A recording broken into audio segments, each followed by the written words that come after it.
महानगरपालिका निवडणुकीमध्ये एकत्र आलेली राष्ट्रवादी जी आहे ती बीड जिल्ह्यामध्ये बीड नगर परिषद व माजलगाव नगर परिषदेमध्ये सत्ता स्थापनेसाठी एकत्र आल्याचं आपल्याला पाहण्यास मिळालेलं आहे। महानगरपालिकेमध्ये पुणे पिंपरी चिंचवड ह्या ठिकाणी राष्ट्रवादी दोन्ही एकत्र आले असले तरी मात्र त्यांना भाजपकडून चांगलीच धोबी पछाड मिळालेली आहे। तर दुसरीकडे पाहिलं तर बीड आणि माजलगाव ह्या ठिकाणी नगर परिषदेमध्ये एकत्र आल्याने या ठिकाणी दोन्ही राष्ट्रवादीला एक एक नगर परिषदेमध्ये सत्ता स्थापन करण्यासाठी संधी मिळालेली आहे।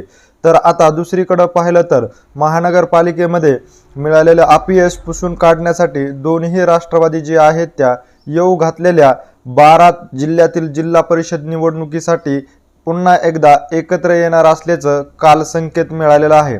नेमकं घडलंय काय तेच आपण ह्या पुढील व्हिडिओच्या माध्यमातून सविस्तर जाणून घेऊ। तर नमस्कार मंडळी, पुणे व पिंपरी चिंचवड येथील महानगरपालिकेच्या निवडणुकीसाठी शरद पवार गट व अजित पवार गट जे आहेत ते दोन्ही एकत्र येऊन ह्या निवडणुकीला सामोरे गेल्याचं आपल्याला पाहण्यास मिळालेलं आहे। दोन्ही राष्ट्रवादीला खूप मोठा असा फटका बसल्याचं आपल्याला मतदान प्रक्रिया मतमोजणी प्रक्रिया पार पडल्यानंतर पाहण्यास मिळालेलं आहे। काल बारामती या ठिकाणी दोन्ही कुटुंब जे आहेत ते गोविंदबागेमध्ये कृषी प्रदर्शनाच्या निमित्ताने एकत्र आल्याचं आपल्याला पाहण्यास मिळालं। त्यानंतर अजितदादा आणि शरद पवार यांनी येऊ घातलेल्या राज्यातील 12 जिल्ह्यातील जिल्हा परिषद व पंचायत समितीच्या निवडणुकीसाठी दोन्ही राष्ट्रवादी जे आहेत ते एकत्ररित्या ह्या निवडणुकीला सामोरे जाणार असल्याचं संकेत त्यांच्याकडून देण्यात आलेला आहे। त्यामुळे भाजप व शिंदे सेनेच्या विरोधामध्ये आता दोन्ही राष्ट्रवादी जे आहेत त्या येऊ घातलेल्या जिल्हा परिषदच्या निवडणुकीसाठी एकत्र निवडणुकीला सामोरे जाणार आहेत।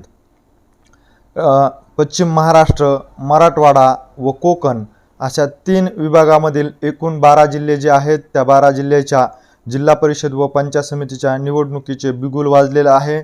16 जानेवारीपासून अर्ज दाखल करण्यास सुरुवात झालेली आहे। काल दोन्ही हे दिग्गज नेते एकत्र येऊन ह्या निवडणुकीला एकत्र सामोरे जाणार असल्याचे संकेत दिल्यानंतर आता कुठल्या निष्ठावंत कार्यकर्त्याला कशा पद्धतीने न्याय देणार आहेत ह्यांच्या भूमिकेकडे दोन्ही गटातील निष्ठावंत कार्यकर्त्याचे लक्ष लागलेले आहे।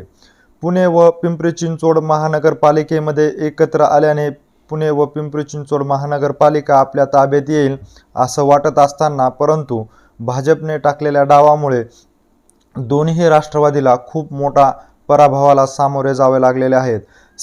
पराभवाचा वचपा काढण्यासाठी आता येऊ घातलेल्या स्थानिक स्वराज्याच्या निवडणुकीमध्ये राज्यातील जास्तीत जास्त जिल्हा परिषद व पंचायत समिती ज्या आहेत त्या आपल्या ताब्यामध्ये मिळवण्यासाठी दोन्ही राष्ट्रवादी जे आहेत ते आता प्रयत्न करणार असल्याचं देखील सांगितलं जात आहे। त्या अनुषंगाने एकत्र आले असल्याचं देखील बोललं जात आहे। काल बारामती ह्या ठिकाणी गोविंदबाग ह्या ठिकाणी कृषी प्रदर्शनाचे आयोजन करण्यात आले होते। या कृषी प्रदर्शनासाठी शरद पवार, अजित पवार ह्यासह त्यांचे कुटुंब जे आहेत ते ह्या ठिकाणी दाखल झाले होते। त्यानंतर दोघांची भेट झाल्यानंतर हा निर्णय घेण्यात आला असल्याचं देखील सांगितलं जात आहे। त्यामुळे परस्परांच्या विरोधामध्ये विधानसभेच्या निवडणुकीला लढलेले कार्यकर्ते आता जिल्हा परिषद आणि पंचायत समितीसाठी एकत्र येणार का? ह्या एकत्रपणाचा खरंच 12 जिल्ह्यामधील येऊ घातलेल्या जिल्हा परिषद आणि पंचायत समितीच्या निवडणुकीमध्ये राष्ट्रवादीला फायदा होणार का? पुणे व पिंपरी चिंचवड या ठिकाणी जी परिस्थिती झालेली आहे तीच परिस्थिती पुन्हा एकदा ह्या 12 जिल्ह्यातील जिल्हा परिषदच्या निवडणुकीमध्ये होणार असा देखील प्रश्न आता उपस्थित केला जात आहे। कारण जर खऱ्या अर्थानं पाहिलं तर पुणे आणि पिंपरी चिंचवड जे शहर आहेत ते या दोन्ही पवारांच्या ताब्यामध्ये येणं अपेक्षित होते, परंतु ह्याला कुठंतरी खिंडार बसवण्यासाठी भाजपला यश आलं असल्याचं देखील पाहण्यास मिळालेलं आहे। पुणे आणि पिंपरी चिंचवड महानगरपालिका जी आहे ती भाजपच्या ताब्यामध्ये एक हाती आल्याचं आपल्याला पाहण्यास मिळालेलं आहे। त्यामुळे सर्वाधिक जो फटका आहे राष्ट्रवादीला महानगरपालिकेच्या निवडणुकीमध्ये बसल्याचं आपल्याला पाहण्यास मिळालेलं आहे। एकूण 29 महानगरपालिकेपैकी 27 महानगरपालिका ज्या आहेत त्या भाजपच्या ताब्यामध्ये आलेल्या आहेत।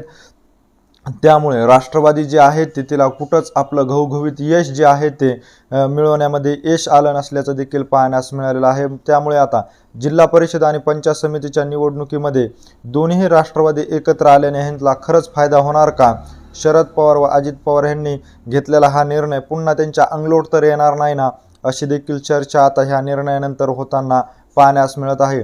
भाजप आणि शिंदे या दोघांना कुठंतरी रोखायचं असेल, त्यांच्या ताब्यामध्ये जास्तीत जास्त येणारा जिल्हा परिषद आणि पंचायत समिती आपल्या बाजूने खेचून आणायचे असेल तर एकत्र येऊन ह्या निवडणुकीला सामोरे जाणं अत्यंत गरजेचं आहे. ह्या हेतूनच आम्ही एकत्र आलो असल्याचं देखील संकेत जे आहे ते दोन्ही राष्ट्रवादीच्या काही कार्यकर्त्याकडून सांगितलं जातं. पुणे व पिंपरी चिंचवड महानगरपालिकेच्या निवडणुकीसाठी दोन्ही राष्ट्रवादी एकत्र आल्याने बीड आणि माजलगाव नगर परिषदेमध्ये ह्याचा चांगलाच फायदा या दोन्ही राष्ट्रवादीला सत्ता स्थापनेसाठी झाला असल्याचं आपल्याला पाहण्यास मिळालेलं आहे. कारण खऱ्या अर्थानं पाहिलं तर बीड नगर परिषदेमध्ये नगराध्यक्ष जो आहे तो अजित पवार गटाचा विजय झाला होता, परंतु सत्ता स्थापनेसाठी संख्याबळ नसल्याने जुळवाजुळव करण्यासाठी त्यांना चांगलीच नाकीनऊ येत होती. तर दुसरीकडे पाहिलं तर माजलगाव नगर परिषदेमध्ये शरद पवार गटाचा नगराध्यक्ष विजय झाला, परंतु सत्ता स्थापनेसाठी संख्याबळ बाजूने नसल्यामुळे त्या ठिकाणी देखील अडचणीचा सामना करावा लागत होता. कारण शरद पवार गटाला अजित पवार गटाची साथ हवी होती, तर बीड ह्या ठिकाणी अजित पवार गटाला शरद पवार गटाची साथ हवी होती. त्यामुळे कशा पद्धतीने हे दोन्ही गट एकत्र येणार ह्याची चर्चा होत असताना पुणे व पिंपरी चिंचवड महानगरपालिकेमध्ये दोन्ही राष्ट्रवादी एकत्र आल्याने त्याचा फायदा जो आहे तो बीड आणि माजलगाव नगर परिषदेमध्ये सत्ता स्थापनेसाठी राष्ट्रवादीला झाला असल्याचं आपल्याला पाहण्यास मिळालेलं आहे. बीड आणि माजलगाव ह्या ठिकाणी देखील जरी फायदा झाला असला तरी मात्र पुणे आणि पिंपरी चिंचवड ह्या ठिकाणी सर्वाधिक फटका जो आहे तो ह्या एकत्र आल्यामुळे बसला असल्याचं देखील सांगितलं जात आहे. त्यामुळे येऊ घातलेल्या राज्यातील 12 जिल्हा परिषद आणि पंचायत समितीच्या निवडणुकीमध्ये दोन्ही राष्ट्रवादी एकत्र आल्याने निष्ठावंत कार्यकर्ते दिलेला जो उमेदवार आहे त्याचा प्रचार करतील का, असा देखील प्रश्न आता ह्या निमित्ताने उपस्थित केला जात आहे. 12 जिल्ह्यातील जिल्हा परिषद व पंचायत समितीच्या निवडणुकीसाठी अर्ज दाखल करण्याची तारीख जी आहे ती 16 जानेवारीपासून सुरुवात झालेली आहे. 21 जानेवारीपर्यंत अर्ज दाखल करण्यात येणार असल्याचं देखील सांगितलं जात आहे. अर्जावर अंतिम सुनावणी जी आहे ती 27 जानेवारीपर्यंत होणार आहे आणि त्यानंतर सायंकाळी 6 वाजता उमेदवाराला आपले चिन्ह देखील वाटप करण्यात येणार आहे. आता त्यानिमित्तानेच दोन्ही राष्ट्रवादीने जिल्हा परिषद निवडणुकीसाठी एकत्र येऊन लढण्याचा जो निर्णय घेतलेला आहे तो निर्णय कशा पद्धतीने यशस्वीरित्या ठरवत आहेत. अवघ्या जर पाहिलं तर 3 दिवसामध्ये कुठला उमेदवार ह्या 12 जिल्ह्यामध्ये जिल्हा परिषदेसाठी निवडलं जात आहे, कुणाला न्याय मिळतो तर कुणावर अन्याय होतो ह्याकडे देखील सर्वांचंच लक्ष राहणार आहे. कारण जर पाहिलं तर शरद पवार गटाविरुद्ध अजित पवार गट असा काहीसा संघर्ष जो आहे तो विविध जिल्ह्यामध्ये आपल्याला पाहण्यास मिळत होता. त्या संघर्षाला आता कुठंतरी पूर्णविराम मिळवण्यासाठी दोन्ही राष्ट्रवादी एकत्र आल्याने ह्या निष्ठावंत कार्यकर्त्याचे मनोमिलन जे आहे ते कशा पद्धतीने शरद पवार व अजित पवार करतात ह्याकडे देखील सर्वांचंच लक्ष आहे. ऐन निवडणुकीच्या धामधुमीच्या तोंडावर घेतलेला जो निर्णय आहे तो निर्णय खरंच दोन्ही राष्ट्रवादीच्या पथ्यावर पडणार का, हा देखील प्रश्न च्या निमित्ताने उपस्थित केला जात आहे.